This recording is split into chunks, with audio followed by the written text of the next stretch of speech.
दोस्तों नमस्कार। दोस्तों आज हम लेके आए हैं SRP क्रेन कंट्रोल कंपनी का रेडियो रिमोट कंट्रोल, जो एक वायरलेस कम्युनिकेशन सिस्टम है। आज हम रेडियो रिमोट कंट्रोल में आने वाली प्रॉब्लम के सॉल्यूशन के बारे में जानेंगे। पहले हम रेडियो रिमोट कंट्रोल में 2 बैटरी को लगाएंगे।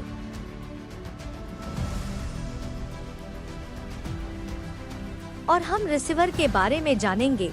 हमारा रिसीवर है 6+2 single speed multi common customise 110 voltage है। अब हम रिसीवर के वायर के बारे में जानेंगे। पहला वायर जो ब्लैक कलर का है वो न्यूट्रल वायर है। 2 नंबर वायर जो व्हाइट कलर का है वो फेस वायर है, जिसमें 110 वोल्टेज इनपुट किया जाता है। 3 नंबर वायर जो रेड कलर का है वो स्टार्ट फंक्शन के मेन कॉन्टेक्टर का कॉमन है। 4 नंबर वायर जो रेड कलर का है वो स्टार्ट फंक्शन का आउटपुट है, जो मेन कॉन्टेक्टर को होल्ड करता है। 5 नंबर वायर जो ऑरेंज कलर का है वो अप में जाने के लिए है। 6 नंबर वायर जो ब्लू कलर का है वो डाउन जाने के लिए है। 7 नंबर वायर जो व्हाइट ब्लैक कलर का है वो अप और डाउन का फेज और कॉमन है। 8 नंबर वायर जो रेड ब्लैक कलर का है वो ईस्ट में जाने के लिए है। 9 नंबर वायर जो ग्रीन ब्लैक कलर का है वो वेस्ट में जाने के लिए है। 10 नंबर वायर जो ऑरेंज ब्लैक कलर का है वो ईस्ट और वेस्ट का फेस और कॉमन है। 11 नंबर वायर जो ब्लू ब्लैक कलर का है वो साउथ में जाने के लिए है। 12 नंबर वायर जो ब्लैक व्हाइट कलर का है वो नॉर्थ में जाने के लिए है। 13 नंबर वायर जो रेड व्हाइट कलर का है वो साउथ और नॉर्थ का फेस और कॉमन है। 14, 16, 18 नंबर वायर जो टॉगल इंचिंग और अलार्म फंक्शन के लिए है, उसे हम कस्टमाइज करके यूज कर सकते हैं। दोस्तों अब हम रिसीवर का इंस्टॉलेशन कर लेते हैं और हम रेडियो रिमोट कंट्रोल में आने वाली प्रॉब्लम और उसके सॉल्यूशन के बारे में जानेंगे। Problem number 1। दोस्तों कई बार ऐसा होता है कि जो हमारा मेन रिसीवर होता है उसके ऊपर रेड लाइट होना बंद हो जाती है। रेड लाइट बंद होने का मतलब है कि रिसीवर को इनपुट पावर नहीं मिल रहा। इस प्रॉब्लम को सोल्व करने के लिए रिसीवर को खोलेंगे।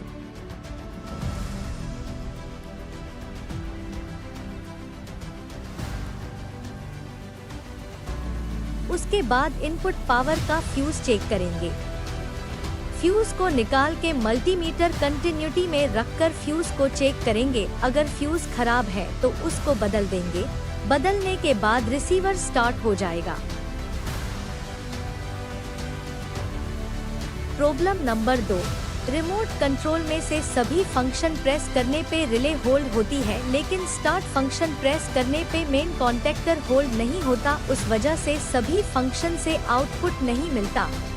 उसका सॉल्यूशन है कि पहले हम मल्टीमीटर से 4 नंबर का वायर जो मेन कॉन्टेक्टर होल्ड करता है उसका वोल्टेज चेक करेंगे। पहले हम मल्टीमीटर का 1.2 नंबर वायर पर रखेंगे जो फेज वायर है, और दूसरा 0.4 नंबर वायर पर रखकर हम रिमोट में से स्टार्ट फंक्शन प्रेस करने पे वोल्टेज 0 आता है तो हम मेन कॉन्टेक्टर के फ्यूज को निकाल के मल्टीमीटर से चेक करेंगे। अगर फ्यूज खराब है तो उसे बदल देंगे। बदलने के बाद फिर से मल्टीमीटर से चेक करेंगे। मल्टीमीटर का दूसरा 0.4 नंबर वायर पर रखकर रिमोट में से स्टार्ट फंक्शन प्रेस करने पे 110 वोल्टेज आने लगेगा और सभी फंक्शन से आउटपुट मिलने लगेगा। Problem number 3।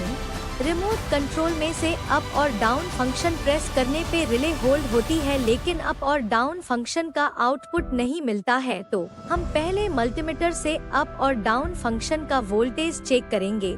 मल्टीमीटर का 1.2 नंबर वायर पर रखेंगे जो फेज वायर है, और दूसरा 0.5 नंबर वायर पर रखकर हम रिमोट में से अप फंक्शन प्रेस करेंगे तो वोल्टेज 0 आता है। वैसे ही मल्टीमीटर का दूसरा 0.6 नंबर वायर पर रखकर हम रिमोट में से डाउन फंक्शन प्रेस करेंगे तो भी वोल्टेज 0 आता है। तो हमें अप और डाउन फंक्शन के कॉमन फ्यूज को निकाल के मल्टीमीटर से चेक करेंगे। अगर फ्यूज खराब है तो उसे बदल देंगे। बदलने के बाद दोनों को फिर से मल्टीमीटर से चेक करेंगे। मल्टीमीटर का दूसरा 0.5 नंबर वायर पर रखकर रिमोट में से अप फंक्शन प्रेस करने पे 110 वोल्टेज आने लगेगा। वैसे ही मल्टीमीटर का दूसरा पॉइंट 6 नंबर वायर पर रखकर रिमोट में से डाउन फंक्शन प्रेस करने पे 110 वोल्टेज आने लगेगा। प्रॉब्लम नंबर 4, रिमोट कंट्रोल में से ईस्ट और वेस्ट फंक्शन प्रेस करने पे रिले होल्ड होती है लेकिन ईस्ट और वेस्ट फंक्शन का आउटपुट नहीं मिलता है। तो हम पहले मल्टीमीटर से ईस्ट और वेस्ट फंक्शन का वोल्टेज चेक करेंगे। मल्टीमीटर का एक पॉइंट 2 नंबर वायर पर रखेंगे जो फेज वायर है और दूसरा पॉइंट 8 नंबर वायर पर रखकर हम रिमोट में से ईस्ट फंक्शन प्रेस करेंगे तो वोल्टेज 0 आता है। वैसे ही मल्टीमीटर का दूसरा पॉइंट 9 नंबर वायर पर रखकर हम रिमोट में से वेस्ट फंक्शन प्रेस करेंगे तो वोल्टेज 0 आता है। तो हमें ईस्ट और वेस्ट फंक्शन के कॉमन फ्यूज को निकाल के मल्टीमीटर से चेक करेंगे। अगर फ्यूज खराब है तो उसे बदल देंगे। बदलने के बाद दोनों को फिर से मल्टीमीटर से चेक करेंगे। मल्टीमीटर का दूसरा पॉइंट 8 नंबर वायर पर रखकर रिमोट में से ईस्ट फंक्शन प्रेस करने पे 110 वोल्टेज आने लगेगा। वैसे ही मल्टीमीटर का दूसरा पॉइंट 9 नंबर वायर पर रखकर रिमोट में से वेस्ट फंक्शन प्रेस करने पे 110 वोल्टेज आने लगेगा।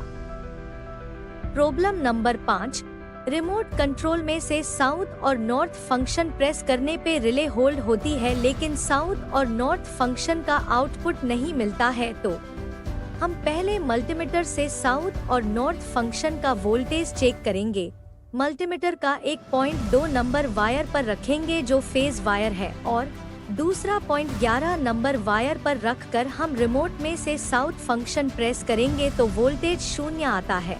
वैसे ही मल्टीमीटर का दूसरा पॉइंट 12 नंबर वायर पर रखकर हम रिमोट में से नॉर्थ फंक्शन प्रेस करेंगे तो वोल्टेज 0 आता है। तो हमें साउथ और नॉर्थ फंक्शन के कॉमन फ्यूज को निकाल के मल्टीमीटर से चेक करेंगे। अगर फ्यूज खराब है तो उसे बदल देंगे। बदलने के बाद दोनों को फिर से मल्टीमीटर से चेक करेंगे। मल्टीमीटर का दूसरा पॉइंट 11 नंबर वायर पर रखकर रिमोट में से साउथ फंक्शन प्रेस करने पे 110 वोल्टेज आने लगेगा। वैसे ही मल्टीमीटर का दूसरा पॉइंट 12 नंबर वायर पर रखकर रिमोट में से नॉर्थ फंक्शन प्रेस करने पे 110 वोल्टेज आने लगेगा। दोस्तों, हम 14 नंबर का फंक्शन जो टॉगल है उसके बारे में जानेंगे। रिमोट कंट्रोल में से 2 बार स्टार्ट बटन प्रेस करेंगे तो टॉगल फंक्शन एक्टिव हो जाएगा। उसके साथ हम लाइट फंक्शन, वुटर और अलार्म इनमें से कोई भी कस्टमाइज करके हम यूज कर सकते हैं दोस्तों। और हम स्टार्ट बटन को 3 बार प्रेस करेंगे तो इंचिंग फंक्शन एक्टिव हो जाएगा। दोस्तों, एक और बात जान लीजिए, जब भी हम रिमोट कंट्रोल में कोई भी बटन प्रेस करेंगे तो बहुत ही हल्के से प्रेस करना है। अगर बहुत जोर से प्रेस करेंगे तो बटन खराब भी हो सकता है, इसलिए कोई भी बटन धीरे से प्रेस करेंगे। पूरा वीडियो देखने के लिए धन्यवाद।